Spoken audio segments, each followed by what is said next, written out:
Hello everybody, thank you for being here virtually. I am Kostas Konstantinidis and we'll discuss about our work on autonomous exploration of an exoplanetary system in the context of a robotic interstellar mission. This work was based on the work done during the internship. So, as we know, interstellar travel is very hard indeed. But we are finding more and more interesting exoplanetary systems, also with Earth-like planets. So one day we can imagine that it's going to be, very tempting to visit one of them in situ with robots, with robotic spacecraft, to do science, for example, in astrobiology or even in situ SETI, planetary science, astrophysics, etc. And these benefits are going to be significantly enhanced if we are able to capture in orbit in the target system. However, this target system will most likely be only partially known to the spacecraft, as before launch it will not be possible to have a perfectly clear view of the system. So the spacecraft, to design any trajectories if it's going to capture around in orbit, it will need to be autonomous in that trajectory design. So about interstellar mission concepts, several of them exist, but we can say that the central point here is the propulsion system. And having a look in the literature, we found that the most promising on a first approach, most promising methods are sails, solar sails, high performance solar sails, and nuclear fusion propulsion. You can see two example concepts here pictured. And these, each of these methods, propulsion methods, especially for a capture and interplanetary trajectories, they have different types of trajectories. So, for example, here you can see that fusion has very high specific impulse and also relatively high thrust, and it's very flexible. Let's say it has flexible trajectories, whereas solar sails, they depend of course on the light of the incoming star, and that affects this trajectory, their trajectories. The trajectories must be designed based on that. A few words about the current knowledge of exoplanetary systems. We performed a survey of the occurrence and structure of exoplanetary systems, and to find essentially a generalized model for these things. So to answer the questions, for example, of what types and number of planets exist in what orbits and around what types of stars, according to the current literature. And here I saw only a very small part of this survey. For example, here these plots of orbital distance versus the mass of the exoplanet and the method by which it was detected.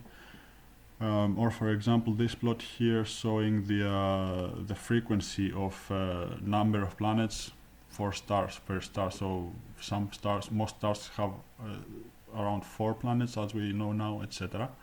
And we compiled an integrated model with all this survey that we did. Some words now on trajectory optimization, because it will be useful for the rest of the presentation. The problem here that we are trying to solve is to design optimal trajectories to explore an orbital system with multiple planetary flybys.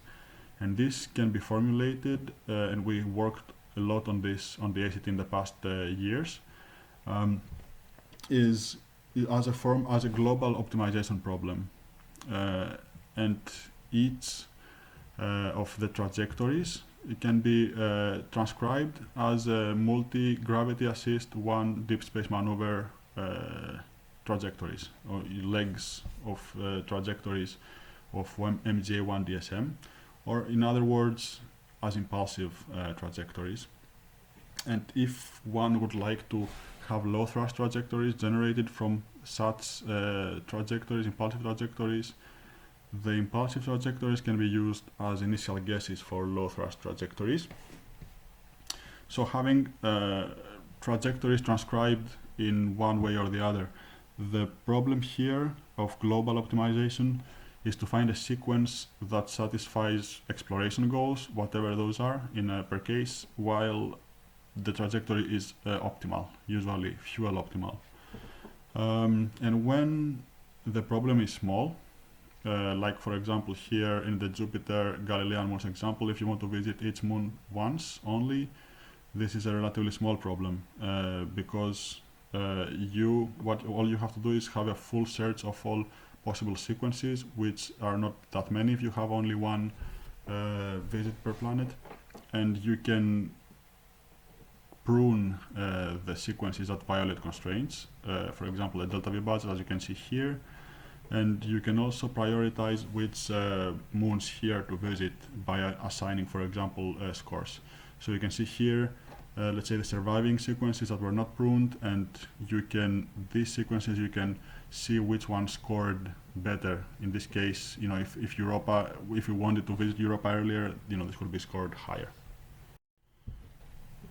The problems begin with full search, when you want to explore a system with multiple flybys, because this problem quickly becomes infeasible to calculate because the number of trajectories you want to calculate grows exponentially with the number of steps, with the number of visits that you have, so number of planets to the order of the number of steps. And for these problems, these infeasible computational sequence decision problems, we have three search methods that are used in computer science, and they can be classified broadly to depth first methods, breadth first methods, and their variants. So you can see here the explanation of what that means. So for a breadth first search method, you expand the so-called root node, and you expand it first in a width manner. So you expand it first, and then you go to the next node if this is fully expanded, and then you expand that, and then etc. So you expand by level. In a depth first search, you expand as deep as you can for your first node, and then you go like this.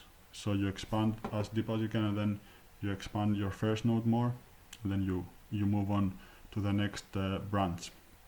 And of course this will give you different results according to your problem. An example of a variant of these basic methods is what the ACT used applied in the trajectory optimization competition, global trajectory optimization competition back in 2013, with the problem being to have a fast Galilean moon system exploration. So what they did then was to have a so-called lazy race tree search method, where it was a variant of the breadth first search method, where instead of ranking nodes with a similar level, you were only ranking nodes with a similar time of flight. And this resulted in these trajectories that you can see here, where you have hundreds of flybys visiting each moon, each moon in the Galilean system. So you can see here the visits per moon and the score it got in this problem. So each moon was assigned a score, and visiting it got you that score. And then of course there's a situation where the so-called score of each planet, that each visit at each planet gives you, can itself be uncertain. By saying uncertain here, we mean that the underlying reward distributions are unknown, and the rewards that you get by visiting each planet are estimated from past observations. So this can be summarized as an exploitation dilemma, and thankfully this is a known problem. It's a known type of problems. It is called the bandit problem. It's a class of sequential decision problems. Bandit here means as a slot machine. So you can imagine this problem of ours here as being slot machines in orbit that you have to visit and play and work out their reward distributions. And these types of problems are dealt with Monte Carlo tree search methods. You can see here the process, which is looks like the depth first search method, where you go down as far as you can, and then you choose to expand a specific node, and which node to expand you will get from equations like this one, a ranking equations which balances exploration and exploitation. Exploration because this is this term which is the expected reward, and exploitation which is this term which gives you, it prefers, it gives you some preference to nodes that have not been visited. And using this method you get this type of trees which are asymmetrical because it gives preference to good nodes. So it finds, let's say, nodes that are in areas that are good. So it's a very interesting method. So based on all that discussion from before, we created a tool to search for optimal trajectories in plausible exoplanetary systems, and this tool was based on our ACT created open source software, PyCap and Pygmo. And this tool includes 4 modules. First of all is the exoplanetary system generator model, where based on the discussion that we had before on the exoplanet integrated model that we exoplanet system model that we created, we put that into code, and this module generates plausible exoplanetary systems, and they generate, for example, here you can see red is a Jovian planet, green is an Earth-like planet, black is a rocky planet, etc. The next module is the planet scientific interest scoring module. So having a generated exoplanetary system, this module assigns arbitrary scores from 0 to 10 to each planet according to some specific simple parameters that we have defined. So for example, if a planet is Earth-like, then it gets a specific number of points. If it's in the habitable zone, it gets more points. If it's Jovian, it gets 5 points, etc. And here we have, as an example, the scoring of everyone's favorite solar system. Here you can see Earth gets a 10. The next model is the incoming conditions estimation module, which essentially, given a planet exoplanetary system, it calculates what incoming conditions will allow a ballistic capture at the most efficient gravity planet to have a gravity assist. And this gives you, let's say, the requirements of what velocity the braking phase from interstellar to capture velocities will have to give you. And this gives you the initial conditions for the next module, which is a global trajectory optimization module, which calculates the optimal trajectories for the exploration of this given exoplanetary system. And on this model we performed some simulations. First is we performed a full tree search case study. This is for the example of our solar system, and the goal was to visit each planet only once, and to prioritize high score planets early. So assuming a spacecraft is coming from interstellar space, it captures around Jupiter, and then it performs the exploration of our solar system, visiting each planet once. The next type of simulations that we did was a breadth first search in generated random exoplanetary systems, and the idea here was to have the scores of these planets and visit each planet